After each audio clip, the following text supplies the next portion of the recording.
mempresentasikan hasil kerja saya, yaitu dari mata kuliah Hukum Perdata yang berjudul Hak Milik Bezit dan Hukum Jaminan.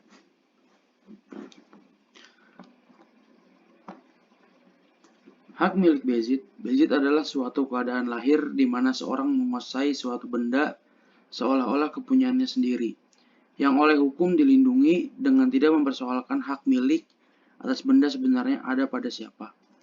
Beziter adalah orang yang berkuasa atas suatu benda tanpa memperhatikan apakah ia menguasai benda tersebut sesuai atau tidak dengan keadaan yuridisnya. Ini karena beziter adalah pihak yang secara nyata atau lahiriah nampak sebagai orang yang menguasai benda tersebut. Pengertian bezit atau kedudukan berkuasa terdapat dalam pasal 529 KUH Per, yaitu yang dinamakan kedudukan berkuasa ialah kedudukan seseorang yang menguasai suatu kebendaan, baik dengan diri sendiri maupun dengan perantaran orang lain, dan yang mempertahankan atau menikmatinya selaku orang yang memiliki keadaan itu. Bezit eigondem, baik bezit yang bertikat baik maupun yang buruk mendapat perlindungan hukum yang sama sebelum adanya putusan hakim, karena dalam hukum terdapat asas yang mengatakan kejujuran itu dianggap ada pada setiap orang, sedangkan ketidakjujuran harus dibuktikan. Pasal 533 KUH Perdata. Bezit yang beritikat buruk adalah mereka yang memegang benda tersebut itu tahu bahwa bendanya diperoleh dengan cara yang bertentangan menurut cara-cara memperoleh hak milik.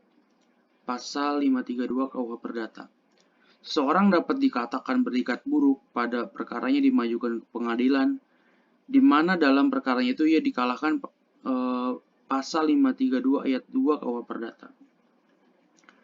Kemudian, bezit yang beritikat baik adalah manakala si yang memegangnya memperoleh kebendaan tadi dengan cara memperoleh hak milik dalam mana tak tahu dia akan cacat celah yang terkandung di dalamnya, pasal 531 KUH Perdata. Dengan kata lain, si pemegang tersebut tidak mengetahui apakah benda yang dipegangnya itu diperoleh dengan jalan tidak sesuai dengan cara memperoleh hak milik ataupun sesuai.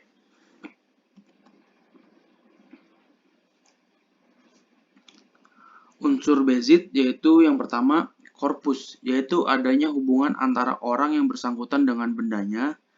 Hal ini dapat terjadi apabila orang tersebut menguasai benda itu.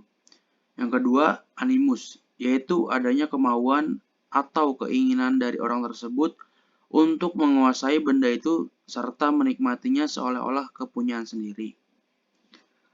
Kemudian menurut pasal 537 KUH Perdata, benda-benda yang tidak boleh dibezit adalah benda-benda yang tidak ada dalam peredaran perdata dan hak-hak pengabdi tanah seperti contohnya jalan.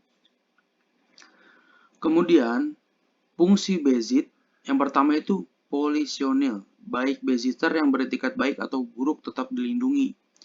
Yang kedua, Jakerrecht telej, perlindungan kepada beziter eigendom. Selanjutnya, hak milik.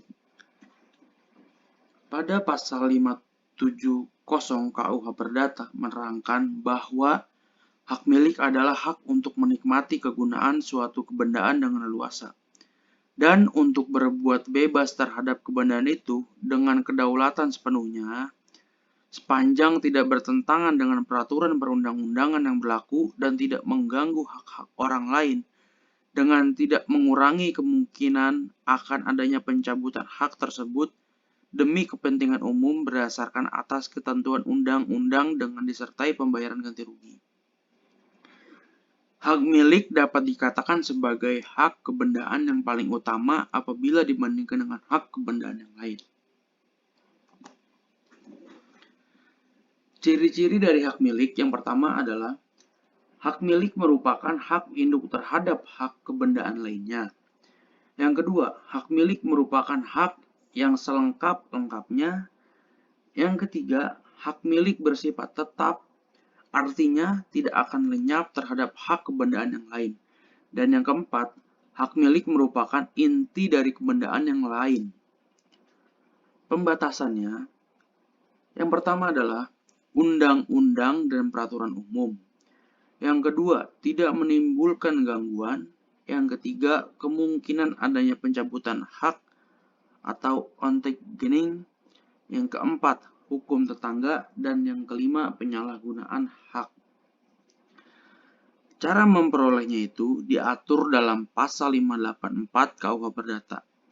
Yang pertama, pemilikan atau pendakuan, toegening. Yang kedua, perlekatan atau ikutan, natrekking. Yang ketiga, daluarsa atau lampaunya waktu, verjaring. Yang keempat, pewarisan, erfvolging, baik menurut undang-undang maupun surat wasiat. Dan yang kelima, penunjukan atau penyerahan, levering.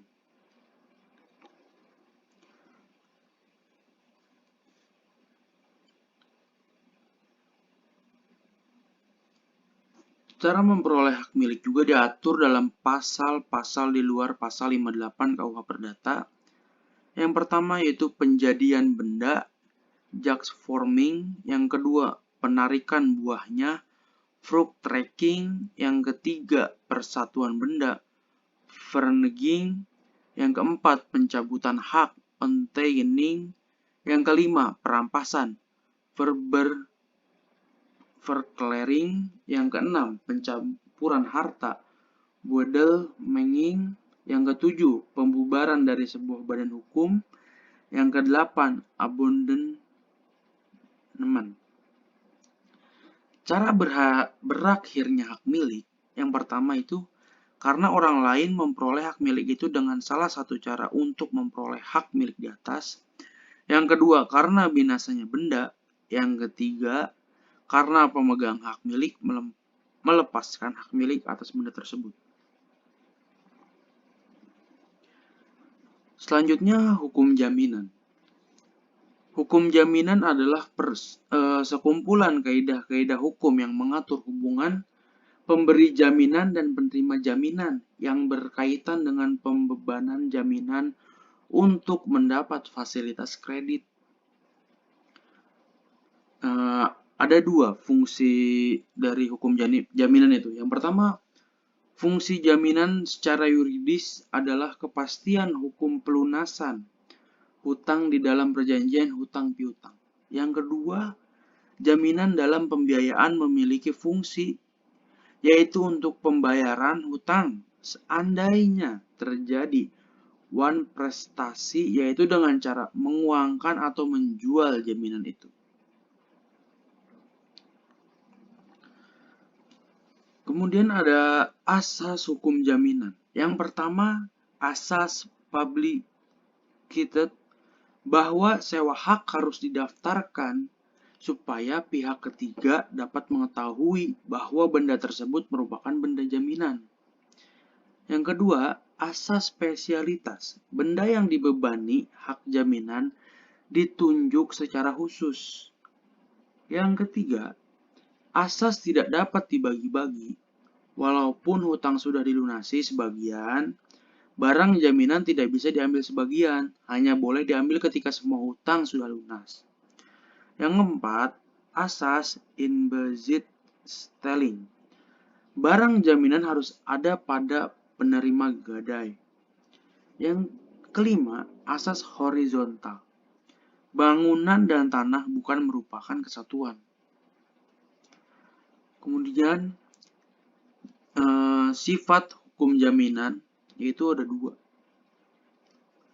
Jaminan umum adalah jaminan yang terbentuk karena sudah dibentukkan oleh undang-undang. Jaminan khusus adalah jaminan yang timbul karena perjanjian secara yuridis baru timbul karena adanya suatu perjanjian antara bank dengan pemilik bangunan atau antar bank dengan pihak ketiga yang menanggung utang debitur. Jaminan ini dapat dibedakan antar jaminan perorangan dan jaminan kebendaan. Kemudian gadai. Dalam pasal 1150 KUH Per dinyatakan bahwa gadai adalah suatu hak yang diperoleh kreditur atas suatu barang bergerak yang diberikan kepadanya oleh debitur atau orang lain atas namanya untuk menjamin suatu utang dan yang memberikan kewenangan kepada kreditur untuk mendapat pelunasan dari barang tersebut lebih dahulu dari kreditur-kreditur lainnya. Hak gadai itu sendiri bersifat aksesorir. Artinya, hak gadai merupakan tambahan saja dari perjanjian pokoknya. Dengan demikian, hak gadai akan hapus jika perjanjian pokoknya hapus. Perjanjian gadai harus memenuhi syarat sahnya perjanjian pada pasal 1320 KUH Perdata yang bunyinya supaya terjadi persetujuan yang sah perlu dipenuhi 4 syarat. Yang pertama, kesepakatan mereka yang mengikatkan dirinya. Yang kedua, kecakapan untuk membuat suatu perikatan. Yang ketiga, suatu pokok persoalan tertentu. Yang keempat, suatu sebab yang tidak terlarang. Lanjut fiducia. Fiducia ini diatur dalam Undang-Undang Nomor 42 Tahun 1999 tentang jaminan fidusia. Fidusia adalah lembaga yang dapat digunakan untuk mengikat objek jaminan yang berupa barang bergerak dan barang tidak bergerak. Dan barang tidak bergerak khususnya bangunan yang tidak dapat dibebani hak tanggungan. Objek jaminan fidusia tetap dalam penguasaan pemiliknya.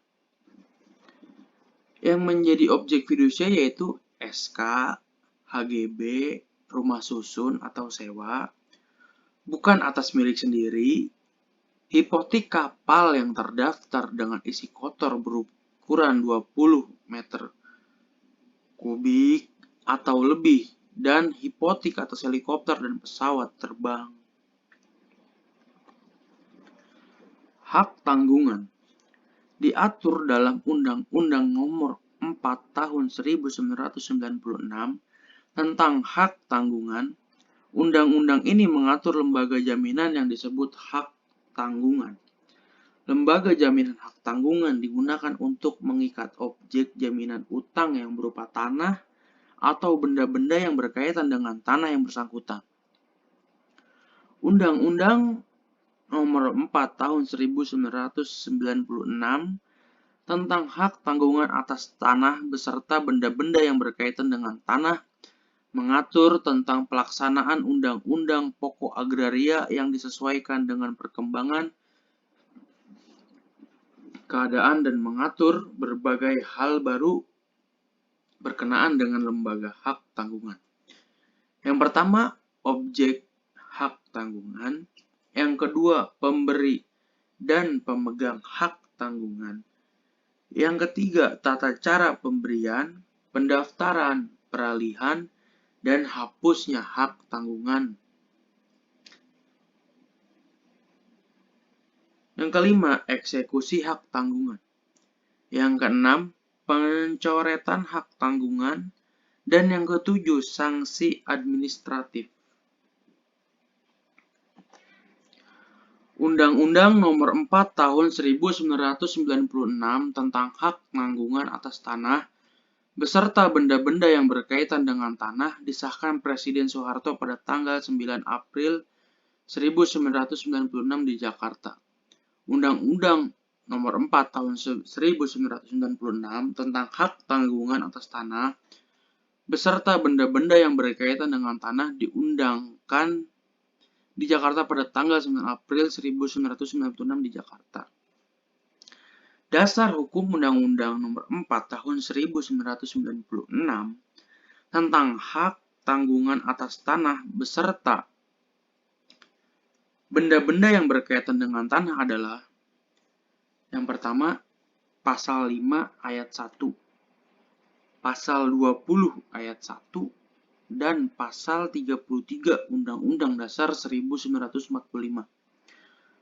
Yang kedua, Undang-Undang Nomor 5 Tahun 1960 tentang Peraturan Dasar Pokok-Pokok Agraria, Lembaran Negara Tahun 1960 Nomor 104, Tambahan lembaran negara nomor 2043. Hipotek. Menurut pasal 1162 KUH per hipotek adalah suatu hak kebendaan atas benda-benda tidak bergerak untuk mengambil penggantian daripadanya bagi pelunasan suatu perikatan. Objek hipotek benda-benda tidak bergerak yang bisa dipindah tangankan beserta segala perlengkapannya. Eksekusi terhadap hipotek dapat melihat pada ketentuan pasal 1178 ayat 2 KUH Perdata.